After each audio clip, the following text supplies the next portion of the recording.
More positive relationship resources today, and specifically, how to be patient in a relationship. You should know some things about that.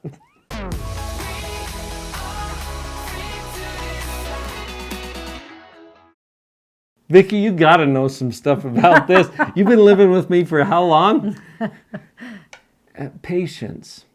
You know, when we don't feel patient, it's because of a violation of an expectation.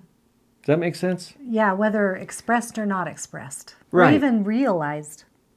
This is one of the benefits of metacognition, when you can think about your thinking and back off from it and say, okay, why am I feeling impatient? There's two elements, actually. One is a violation of an expectation. You expected it to go a certain way and it didn't, and so you're feeling a little tipped over. And the other is a connection to timing. Yeah, timing is a big one. Which is really part of the definition of being patient, is that you disconnect yourself from the timing of any particular thing happening. And that's also an extension of the expectation, because Right. you expect You things to expected it happen to take according X to a number certain of time. days or whatever. Right. Exactly. You know, you say it's because of an expectation. It's not Yeah. wrong to expect things, though. Right. Yeah. Right. You're not wrong for doing that. Right. I guess what we're just saying is kind of calling your attention to the fact, become aware that maybe you were expecting something to go a certain way or to fall within a certain time parameter. And that's part of why you're feeling this impatience. We're not here to tell you to stop having expectations. No, we need to have, everybody's going to have expectations. In fact, think about it. Your expectations are totally reasonable, Right. aren't they? So we're not saying don't have the expectation. We just want you to see that you are having the expectation and that that's contributing to your feeling of impatience. So how do we address that? Now, thinking about the expectations and the timing element, that leads us into a strategy that could help you to have more patience in the relationship. Let's start with the expectation. Okay. Do you have to expect what you're expecting? Is that a weird question? Yeah. You got to make more sense with that. Do you have to? Well, you don't have to expect the exact thing you're expecting. You're going to have some type of an expectation, right? This is why we wanted to call your attention to it, because it sounds weird when I say, do you have to expect that? And you stop and you're like, okay, well, I guess I don't. And then you get to take an honest look at it. I've been expecting my spouse to whatever. XYZ, right. The other tool, do you remember when we were listening to Brene Brown on Netflix? And she talked about, well, the story in my mind is... I really like the way she approaches that. She says, to go to this person that you trust, obviously we're talking about a relationship with someone you trust, and you say, as this is happening, the story I'm telling myself is that you, this, or this. And that kind of opens up what your expectations are, and you might find out that your partner had absolutely no clue that's where you were going to go with it. Tying it to a story helps you to see more clearly what your expectation is. And then you may or may not adjust it.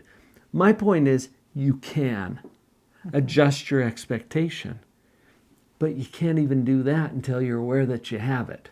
Right. So there's different levels that we're approaching here. Now let's look at the timing piece. This one's so hard because we live in a world where everything is supposed to happen right now, right away. And paradoxically, the solution here is to remain in the now. Because right now, everything's cool. Right now, we're good.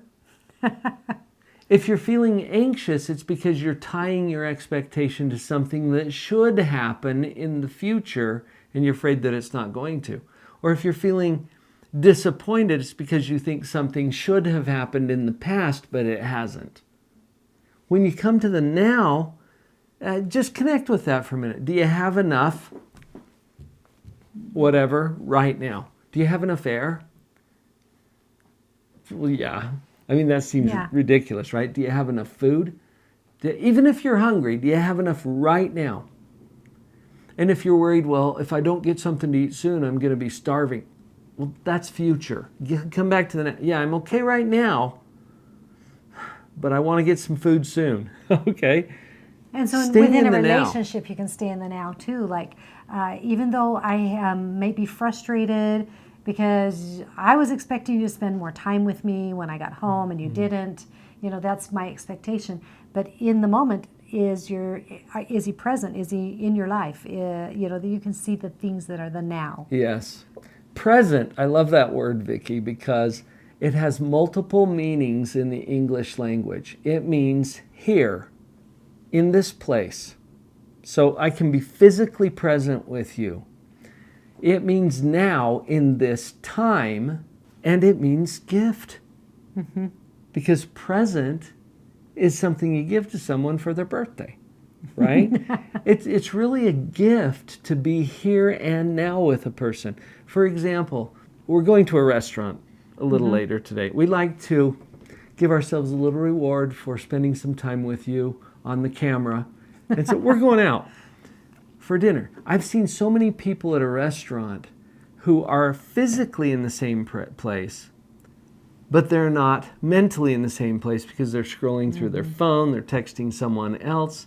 What if you were to just put that aside and be here and now? Mm-hmm. This is the remedy for the time problem. So the expectation and the timing, being present helps you to adjust your expectation and brings you to the now, and it increases your patience. And I think another thing on the expectation is recognizing, there's the word accept and part instead of expect. So obviously you have an expectation. Oh, yeah. Once you recognize your expectation, you can accept what the other person gave you, whether it's with their time, their timing, their behavior, whatever. Their presence. Accept it at that moment and truly come to understand that people are doing basically they're doing the best they can at the moment. And with what they know, with what they have, with their resources. Now that doesn't mean that so as you pull off on some of the impatience, it puts you in a place to maybe be able to say, here's how I'm reacting, here's what I was thinking, and you can learn some things. But I have a great quote from Maya Angelou that I'd love to share about I think this. I know where you're going. Maya Angelou said, "Do the best you can until you know better. Then, when you know better, do better." I think just giving people the benefit of the doubt that they are doing the best that they can. Because honestly, wouldn't you do better if you actually knew better? And so as you know more and you share with someone, you can come out of the impatience so that you can kind of teach and train each other. And then you'll do better. There's other great resources here on our channel. In fact, you might want to watch this video next, How to Build a Healthy Relationship.